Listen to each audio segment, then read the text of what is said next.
guys! Nandito naman ako. Pero ang bago ang lahat, paka-like ng share and subscribe my channel. At parang alam nyo kung magkano ang nakuha ko sa basura. Ito po ang pangalawa namin na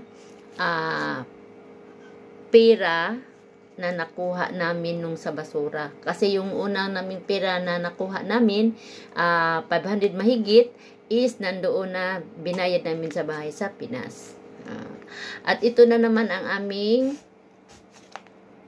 3 days guys, or 3 nights pala, na tatlong oras na nasa labasan kami. Nanguha kami ng mga lata at saka bottles. Yan guys. Nagsakripisyo kami guys. Bali, itong sakripisyo namin paggabi. Kaya sa 3 gabi namin, bali 3 hours kada punta namin sa labas.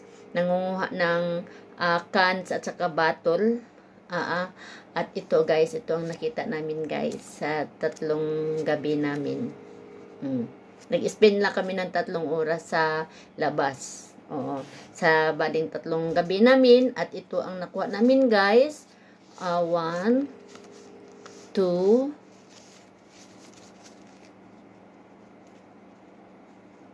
3, 355 guys. Sa aming 3 gabi.